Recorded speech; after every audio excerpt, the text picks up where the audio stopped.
when you look at something as a failure, that thing, whatever it is going to discourage you. The mind is the most one of the most powerful things, but yet we use it against us instead of using it for us. Every battle ain't meant to be fought, and every battle ain't meant to be won. Okay. Hey y'all, welcome back to my channel. So there's some things that I want to talk about to encourage you guys and to lift you up. Um, so let's say you experience a setback. You experience what we call failures. You experience something that now has made you vulnerable. Now you went from being independent to being dependent.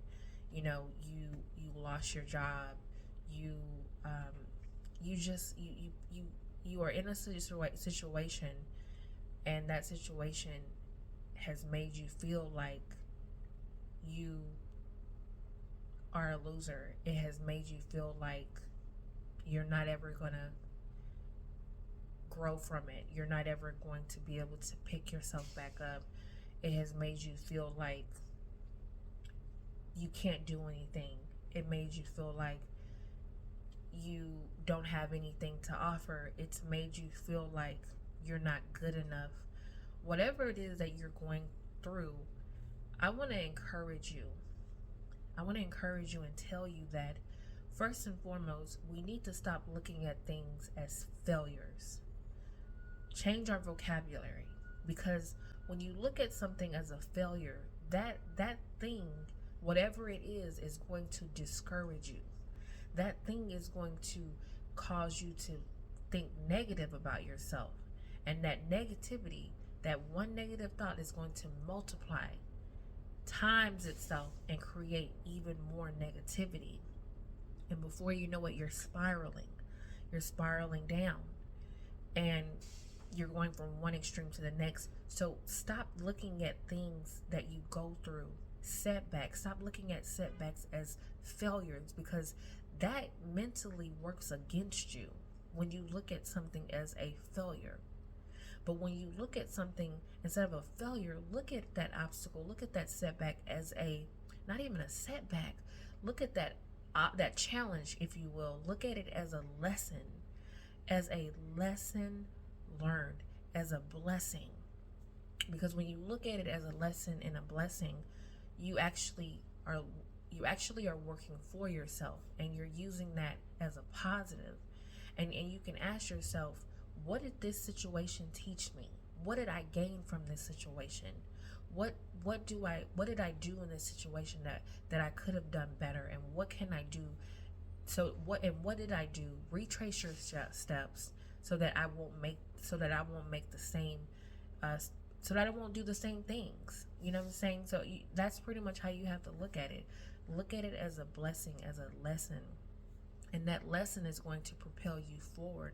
And that lesson is going to allow you to, when the next business venture, the next job, or the next relationship, the next thing you get into, you're going to be so much better, 10 times better, because you mentally chose to look at that situation, that past situation, as a lesson. And you were able to mature and give yourself positive feedback from that, and use that into the next situation. Does it make sense? So we must change our vocabulary, because we are working against ourselves when we need to be working for us. The mind is one of the most powerful things, but yet we use it against us instead of using it for us. And it's okay, because this is a condition, something that we've been taught, maybe by society, maybe by the world, maybe by school, maybe by our parents. It doesn't matter who has taught us this. What matters is that we get out of this state of mind, if you will, and graduate to the next state of mind, which is using your mind as a positive and using your mind as a force to work for you and not against you. Does it make sense? So that's the first and foremost point. That's the first and foremost point that I want to make. We'll probably come back to that a little bit later, but I also want to talk about, I'm sorry for that noise, y'all. It's around the time that children are getting out of school, so I pray that children are getting home safely, and the drivers are tending to the children and making sure they get to their appropriate stop. But in Jesus' name, amen. But I want to talk about stress. Stress is one of the number one killers in the world. Have I Googled that? No, I don't need to. It's just, it is what it is. Stress kills people. And it's interesting because we're talking about something that is invisible. Stress, you can't see it. You can't cut it. It's something that is there, that is created, but yet it kills you. How can something invisible kill you? Well, the ideal of that is, regardless of how it can, is not the point of discussion, but the motivation is that we stress over things that we can't control and that are out of our control, but then we also stress about things that we can control, and then we stress about things that we make up things to stress about. So I want to encourage us, if you will, to get out of that state of mind, that old state of mind of stressing, because stress can't add anything to you. We stress about our jobs, we stress about the relationships we're in, and you have to get to a state of flow of what I call not only let it go, but let go and let God. Let go and let God, because you're carrying around burdens and you're holding on to things that are stressing you out, and they're not doing anything for you. At the end of the day, you have to let go and let God. And once you do that, you're able to enter this peaceful state of mind, and you're not allowing things to get you down. You're not allowing things to get under your skin. You're not allowing things to make you mad, to make you angry, because you just let it go. And that leads me to my next point. Learn to pick your battles. Every battle ain't meant to be fought, and every battle ain't meant to be won. And I say that because I notice how, for example, in my relationship, there are things that my significant other may say that I feel that I would always feel the need to react or comment on. But that one comment that I make may blow things out of proportion, and now that one comment went from now we're having a disagreement. And so you get to a place in your life where you just want peace. And when you get to that place in your life where you just want peace, you have to just take a step back and say, hey, every battle ain't meant to, every comment don't need a response. And every comment you have that you want to make don't need to be spoken. Sometimes just let it go. Let it go. Don't respond, because it's not worth it. And that's something I've had to learn. And then doing that, it's allowed me to have so much more peace, because at the end of the day, and that's another thing, everybody battle ain't for us to fight either. Not only are we trying to, we're trying to fight our battles, but we're also trying to fight other people's battles. And you gotta let it go. You gotta let it go. Don't take on people's stress that they have in their life. Don't take it on. If that person is choosing to take on that stress and they want to include you in it, no, back up. Back up, because there's nothing that you can do about it. If you know that you're doing everything you can in a situation to help, there's nothing else that you can do. Stressing over it ain't gonna do nothing. Ain't gonna do nothing at all. So, and there are people out there, they'll try to give you their stress. They'll try to share their stress with you. And this becomes a cycle.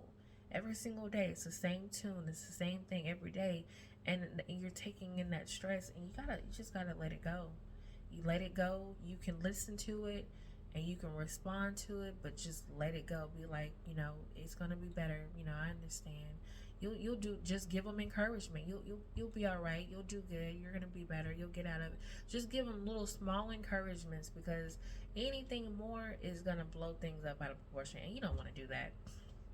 So the next point I want to make is, it's really important for us to teach our kids. You have to teach your kids, and really this is for the mom. It's really a mom's role to teach her child motivation, and to teach her child that that person, and to teach that child, whether he or she, that they're destined for greatness. Because if a mom doesn't instill that in her child, what happens is that man or young man or young girl is going to go out into the world, and they're going to latch on to the very first person they meet, whether that person is good or bad for them. It don't matter. That person is going to latch on because this person is giving them something that they did not get at home, and they are craving it. They're wanting it. And they're going to take all that in that they're giving them, but they're also going to take the bad with the good. Does that make sense? So it's really important for us to instill in our kids greatness, because if a child does not have that, he's going to latch on, and just like a baby on a nipple, that person is not going to detach from that, because he's latched on. When if that child had gotten that from their parent, from their mom, that child would know who they are, would know that they're great, and they wouldn't have to seek out a person to instill that into them and to tell them that they're great, because they already had that from their home. They already got that part of their foundation. And not only are you supposed to teach your children that they're destined for greatness, that's a daily thing. You have to also instill humbleness in that as well, because if not, you're just going to get some arrogance, and that's not good. Arrogance is not confidence. It's, if anything, it's masked insecurity, if you will. Excuse me.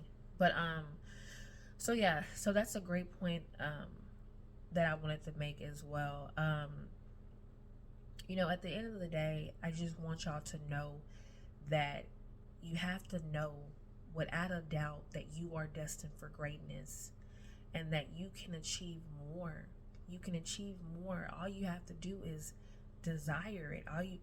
All you have to do is believe. The mind is so powerful. All you have to do is believe that you are destined for greatness, and believe that you can have more.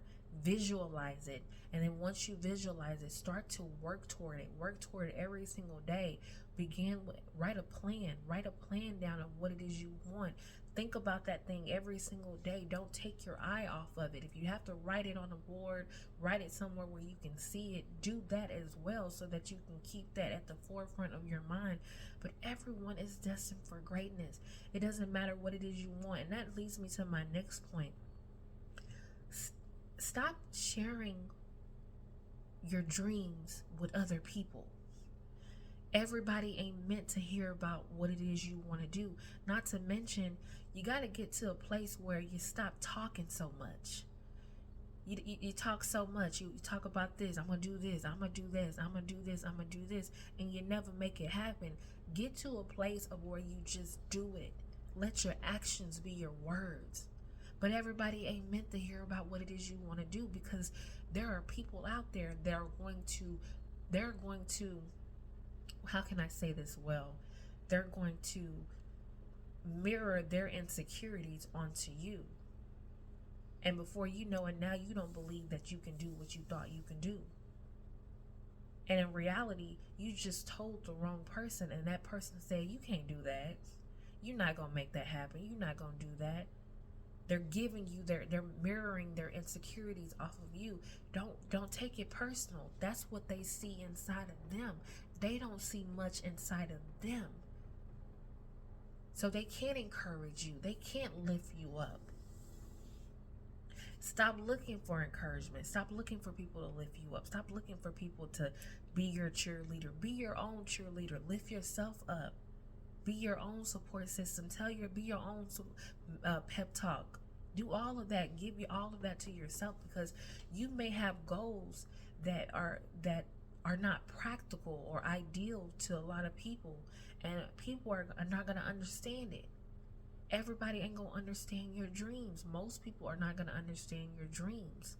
So trying to share your dreams with people, it is going to be hard, because people have already given up on their dreams. And then when you have these big dreams that you actually want and working toward, people can't understand it. They can't even wrap their minds around it. They can't even fathom it. So get in a place of where you don't have to talk, but you're letting your actions be your words. Does that make sense? You know, I want to talk about being kind. Being kind-hearted is the most beautiful thing in the world. Whether man or woman, being a kind-hearted person is so beautiful. Being sensitive to people's emotions is a beautiful thing. Being kind, having manners, having respect for other people is something that we have gotten away from as human beings. The only thing we should be out here giving is love and encouragement.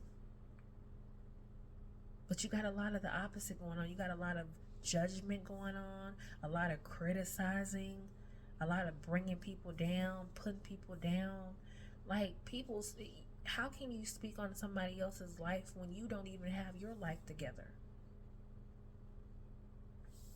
It's crazy. I used to think being a human being meant being kind and having manners and respect for one another and respect for yourself. But it's crazy that's something that we've gotten away from, and we have to really get back to that, because love is beautiful. Being a loving person is beautiful. Being a kind-hearted person is beautiful. Being beautiful on the inside and outside, that's what it's about. It's about being beautiful on the inside and the out. And a lot of times we're so beautiful on the outside, but yet we are so ugly on the inside. And that's sad. That's a very sad place to be, because that means that person doesn't like themselves. That means that person can't see all that they are capable of being. That person doesn't know their worth, doesn't know their value. And it's important for you to know your worth or know your value. Another thing you have to avoid is there are going to be people out here that try to manipulate you and try to take advantage of you. They may know who you are. They may know that you know who you are. They may know that you know that you are a star and that you're destined for greatness. But because they feel like they are older than you, they feel like they have more money than you, they have more knowledge and wisdom than you, they're going to try to take advantage of that thing you have inside of you. And you can't let that happen. You can't let them take advantage of you. Don't be out here letting these men and women that are older re-raise you, try to raise you. Don't let them do that. Know thyself, know who you are. That's why it's so important, y'all, in the world we live in today, to stay prayed up. To stay prayed up and to cover yourself in prayer, and to always keep God first. At the end of the day, God can lead you. God will lead you. And you have the Holy Spirit, the ever-present helper, that will help you avoid danger, help you avoid the wrong people, avoid the wrong places that you don't supposed to be in. That's why we have that intuition inside of us, and we have to start back listening to ourselves, start back trusting ourselves again. Those feelings are there for a reason, not for you to ignore it. When you stop trusting yourself and listening to yourself, you get so far off course. So far off course. So we have to just do better, y'all. I'm just this video is all over the place. I apologize. I'm not fully comfortable with the camera, which is probably why I can't look at the camera.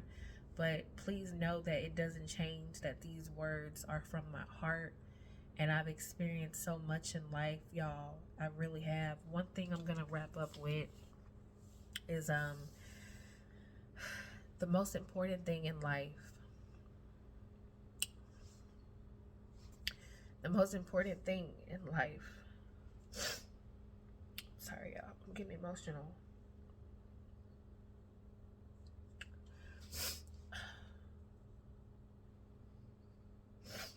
I don't want to cry. I don't want to mess up my makeup.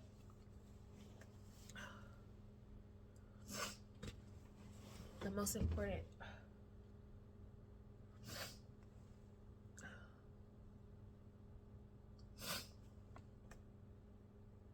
most important thing in life, girl, get it together. Let me get it together, y'all. The most important thing in life is family.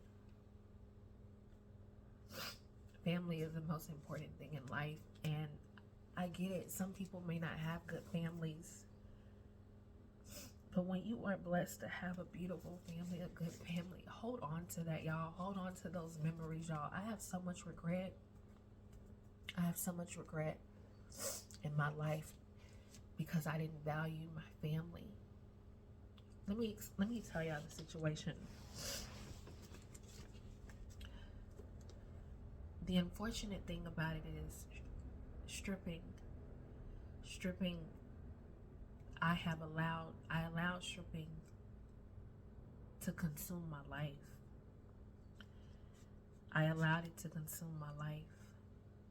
And I met people along my way that took advantage of me. They took advantage of me. Now, by no means am I victimizing myself. I want to make that very clear. I'm not victimizing myself, because when you do, you take your power away. But I've literally given the past 10 years of my life to stripping. And something that has made me so empty and has not given me any fulfillment. I've been able to accumulate nice things, don't get me wrong, but that's it. It's taken my life from me. I've allowed it. I met people and it was like, you know, if you start back dancing and you do this and this and this, you can be set up for financial freedom. And then I did, and I got so consumed in work, and I would miss birthdays and I would miss holidays, and I adopted this person's philosophy. They were, 20 plus years older than me, and I was like, well, once I'm rich, they'll forgive me. They won't even remember the birthdays and the holidays, and that's a lie. My intentions were good, because I wanted to be the one in my family to be able to bring my family together, because the one thing that I felt keeping us apart was this thing called money. And so I intentionally went into the world to try to change that. And in doing that, all I did was just divide my family even more and separate us even more. And you can't get back that time that has been lost. Those memories, those valuable years that I lost with my siblings, with my little sister, with my brother. That weighs on me every single day. Those are my burdens that I carry around.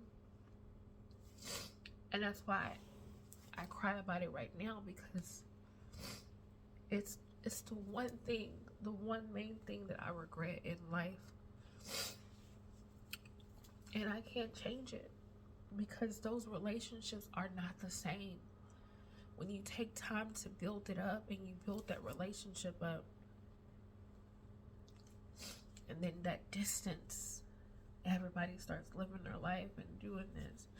And I miss very valuable years and vulnerable years in my little sister's life, and that's a big regret for me. It really is. So if I can tell you anything,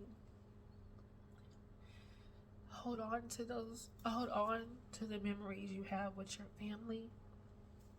Hold on to it, because that's what really matters.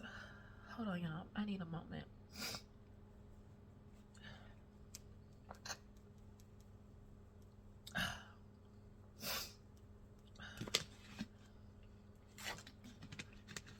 But yeah, hold on to those memories, y'all, because that's what really matters in life.